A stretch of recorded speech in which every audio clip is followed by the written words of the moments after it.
Earth is already doing something it's only done 183 times in the last 83 million years.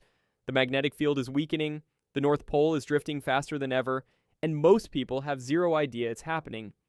Today we're breaking down every catastrophic event Earth will experience, from the ones already underway to the ones that will literally swallow the planet whole.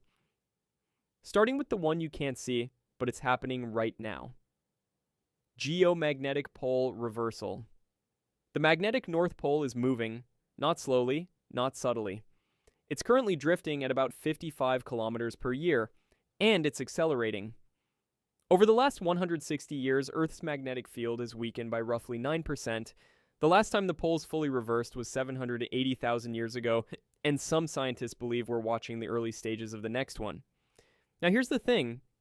A pole reversal doesn't just flip like a light switch. It takes anywhere from 1,000 to 10,000 years, and during that transition, Earth could have multiple magnetic poles at the same time. GPS systems failing, auroras showing up at the equator, the magnetosphere weakens, and suddenly Earth is catching way more solar radiation than it's used to. The good news? Life has survived every single reversal. The bad news? Life didn't have power grids and satellites last time. But if a weakening magnetic field sounds concerning, wait until you hear what the sun can do to us when that shield goes down. Solar superstorm. There's a 12% chance a major solar storm hits Earth in the next decade. That's not a doomsday preacher number. That's the actual probability. And if you think 12% sounds low, consider that Russian roulette gives you about a 17% chance of dying, and nobody's lining up to play that. The last time this happened was 1859. The Carrington event. A coronal mass ejection slammed into Earth, and the results were, well, quaint. Telegraph operators got shocked through their equipment. Papers caught fire. Auroras lit up so bright that people near the equator thought the sun was rising at midnight. But here's the thing. The most advanced electrical infrastructure on the planet was some copper wire, and a guy tapping dots and dashes. Now picture that same event hitting today's world. Interconnected power grids spanning continents, data centers, hospitals, water treatment plants. Everything running on electronics that a massive geomagnetic pulse would fry like an egg on Arizona pavement. The estimated damage sits between $1 and $2 trillion, with full recovery taking 4 to 10 years.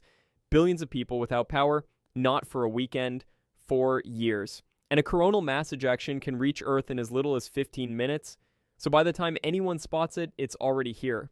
Which is, not ideal, but at least a solar storm leaves the ground under your feet intact. The next one doesn't even guarantee that. Supervolcano eruption. Let's get this out of the way immediately. Yellowstone is not overdue. Every clickbait thumbnail showing a volcano with a countdown timer is lying to you. Geologists have said repeatedly that overdue on a geological timescale is meaningless. Yellowstone's last super eruption was 640,000 years ago. And current monitoring shows 1,000 to 3,000 earthquakes per year with zero signs of imminent eruption. Cool. So we're safe, right? No. Because timing doesn't matter when the event itself is this bad. A Yellowstone-scale eruption would inject 9 billion tons of ash into the atmosphere within hours. Global temperatures could drop 10 to 20 degrees Celsius in the following year. That's not a chilly winter. That's years of darkness, worldwide crop failure, and famine on a scale no civilization has ever prepared for. And we know this isn't hypothetical because it's already happened.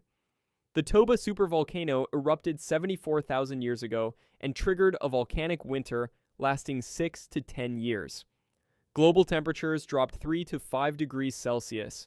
Early human populations were nearly wiped out entirely. Some researchers believe humanity was reduced to just a few thousand breeding individuals. Our entire species almost ended because one mountain had a bad day, but at least a supervolcano gives warning signs. The next threat on this list doesn't even have the decency to call ahead. Major asteroid impact. When people think of asteroid impacts, they picture the dinosaur killer, a rock roughly 10 kilometers wide slamming into what is now the Yucatan Peninsula 66 million years ago. And yeah, that one was bad. But here's the thing. An asteroid doesn't need to be anywhere near that size to end civilization as we know it. A 1-kilometer asteroid would release energy equivalent to roughly 240 million megatons of TNT. For context, that's like detonating every nuclear weapon ever built, simultaneously thousands of times over. And we've found about 90% of the near-Earth asteroids in that size range. Great. But there are approximately 25,000 asteroids between 140 meters and 1 kilometer that we haven't found yet. We don't know where they are. We don't know where they're going. Which is, not ideal. And a 140-meter asteroid, one that statistically hits Earth roughly every 10,000 years, would flatten an area the size of a small country on impact and trigger agricultural collapse worldwide, nuclear winter conditions without anyone launching a single warhead. But here's where it gets cautiously optimistic for once. NASA's Planetary Defense Coordination Office, which is a real thing with a very cool name, estimates that with 5 to 10 years of warning, we could actually divert an incoming asteroid using current technology. This is literally the one catastrophe on this list where we might see it coming and do something about it, assuming we're looking in the right direction. But at least an asteroid gives you a fighting chance. The next threat on our list doesn't even have the decency to announce itself before it arrives. Global Ice Age. Here's something nobody ever frames correctly. We're not living in a normal period of Earth's history. We're living in a brief, warm vacation between walls of ice, and the ice is coming back. Earth cycles in and out of ice ages roughly every 100,000 years, driven by something called Milankovitch cycles. Basically, tiny wobbles in Earth's orbit change how much sunlight hits the planet, and every so often, the math works out to freeze everything. The last ice age ended about 11,700 years ago, which means we're currently enjoying the intermission. Emphasis on currently. To understand what's actually at stake here, you need to picture what an ice age looks like. During the last glacial maximum 20,000 years ago, sea levels were 120 meters lower than today. Continental ice sheets stretch 4 kilometers thick. That's taller than every building ever constructed, just solid ice parked on top of where New York is, where London is, where most of human civilization decided to set up shop. The next natural ice age is predicted to begin somewhere in the next 10,000 to 50,000 years, which sounds far away until you remember that's a blink in geological terms. But here's where it gets genuinely funny. Human-caused climate change, the thing we've been panicking about for decades, might actually delay the next ice age by an additional 50,000 years. All that CO2 we've been pumping into the atmosphere is essentially keeping the planet too warm to freeze. We might be accidentally preventing an extinction-level catastrophe through sheer environmental negligence, which is, not exactly a victory lap, but it's something. And if you think temperature extremes are bad, wait until the sun decides to get personally involved. Gamma ray burst. Here's something fun to think about. Somewhere in the universe, right now, a dying star is releasing more energy in a few seconds than our sun will produce in its entire 10 billion year lifetime. That's not an exaggeration. That's not even the scary part. Gamma ray bursts are the most violent events in the known universe. About 2 of them happen every single day somewhere in the observable universe. Most of them are impossibly far away, which is great, because a nearby one would end everything. If a gamma ray burst went off within 6,000 light years of Earth, it would strip away 25 to 50% of our ozone layer almost instantly. And by instantly, I mean the burst itself only needs to last about 10 seconds. After that, every living thing on the surface gets blasted with unfiltered UV radiation. Plants, animals, people standing outside wondering why the sky looks weird. All gone. The closest known candidate for producing one is a Wolf-Rayet star called WR104, sitting about 8,000 light years away. That's technically outside the kill radius, but technically outside the kill radius is not the reassuring sentence you want it to be. Well, and here's the real kicker. There's zero warning. Light and gamma rays travel at the same speed, so the first time you'd know a burst hit Earth is when it's already hitting Earth. No alarm, no countdown, no dramatic movie scene where someone says, "We have 48 hours." Just nothing, then everything. The probability of a lethal burst hitting us in the next million years is less than 1%, which sounds comforting until you remember that a supernova doesn't need to be aimed directly at us to ruin our day. Nearby supernova. So the last section was about instant death from across the galaxy. This one's worse because it's slow. A nearby supernova wouldn't vaporize Earth in a flash. It would poison it, gradually, over years. Picture a star roughly 50 light years away detonating at temperatures of about 1 billion Kelvin, and then imagine the radiation from that explosion washing over Earth and increasing our normal dose by approximately 1,000 times. Not for a day, not for a week, for years. If that star happens to be within 25 light years, you're looking at a mass extinction on par with the one that killed the dinosaurs, which is, not ideal. But here's the part that genuinely unsettles me. Before any of the dying starts, you'd see it, a new light in the sky, bright as the full moon, visible in broad daylight, just sitting there, a second moon that doesn't belong. And every day you look up at it, the atmospheric chemistry is quietly unraveling. Ozone stripped away, UV radiation flooding in, food chains collapsing from the bottom up. It's beautiful and it's killing everything. Now, the internet's favorite candidate for this is Betelgeuse. Every time that star dims slightly, social media loses its collective mind. Betelgeuse is about to blow. Turns out, no. Betelgeuse is roughly 640 light years away, which puts it well outside the kill zone.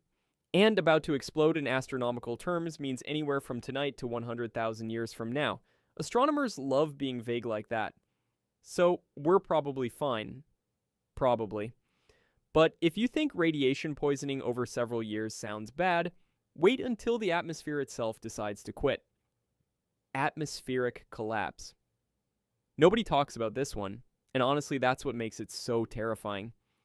Every other event on this list has some dramatic flair to it. Explosions, fire, ice, radiation. This one? Earth just quietly stops breathing. Here's how it works. Every breath you take exists because of organisms you will never see. Cyanobacteria and algae, floating in the ocean, have been producing the majority of Earth's oxygen for approximately 3.5 billion years. They were here before anything with legs, before anything with eyes, before anything with a spine. They are, without exaggeration, the oldest life support system in the solar system, and the sun is going to kill them. As the sun's luminosity gradually increases over the next few 100 million years, ocean temperatures rise, photosynthesis slows, and these ancient organisms start dying off faster than they can reproduce. Oxygen levels begin to drop, not overnight, not in a century. Over hundreds of millions of years, the atmosphere just slowly loses what makes it breathable. To put that in perspective, during the Carboniferous period, Earth's oxygen sat at around 35%.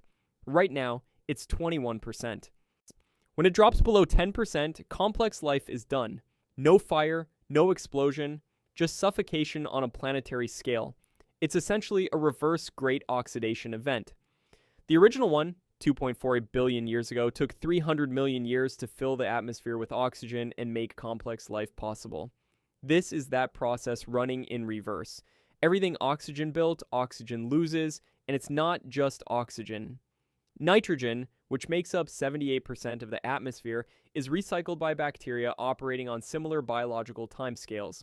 When those systems fail, the entire atmospheric composition unravels. The quiet apocalypse. No warning, no impact crater, no bright flash in the sky. Just a planet slowly forgetting how to keep things alive. But if losing the air sounds bad, wait until you hear what the sun does next. Earth scorched by the sun. Here's something that isn't a theory, isn't a prediction, and isn't up for debate. The sun is getting brighter, about 10% brighter every 1.1 billion years, like clockwork. And in roughly a billion years, that extra energy tips Earth past the point of no return. The oceans boil, not metaphorically, literally boil. All that water vapor rises into the upper atmosphere where solar radiation strips away the hydrogen and launches it into space. Permanently. Earth doesn't just lose its water, it loses the ability to ever have water again. Surface temperatures blow past 100 degrees Celsius and just keep climbing. Within a few million years of that tipping point, Earth looks exactly like Venus does right now. Thick, suffocating atmosphere, surface hot enough to melt lead, zero chance of anything surviving. And remember the atmospheric collapse we just talked about? That's the opening act. Complex life is already long dead before the scorching even begins. The ocean's boiling is just the sun desecrating a corpse. But here's the part that genuinely stings. As Earth's habitable zone collapses, the zone itself moves outward. Toward Mars. In about 2 to 3 billion years, Mars could theoretically sit right in the sweet spot where liquid water is possible. Our frozen, barren neighbor inherits the one thing we lost. The universe has a sense of humor, and it's not a kind one. None of this is speculative. Stellar physics is one of the most well-understood fields in science. The math is settled. The only question is whether it happens in 900 million years or 1.1 billion, which is, not exactly a comforting margin. But even Venus Earth isn't the final chapter, because the sun isn't done growing. Earth, swallowed by the sun. This is how it ends. Not with an asteroid, not with a gamma-ray burst, not with some freak cosmic accident. Earth's final chapter was written the moment the sun ignited 4.6 billion years ago. And it's not quick. In approximately 5 billion years, the sun will exhaust its hydrogen fuel and begin its red giant phase. It will swell to roughly 250 times its current size. Its photosphere will extend out to about 1.2 astronomical units, which is 180 million kilometers. Earth orbits at 1 astronomical unit. You can do the math. But here's what makes this genuinely haunting. Earth doesn't just get vaporized in a flash, it gets slowly consumed over millions of years.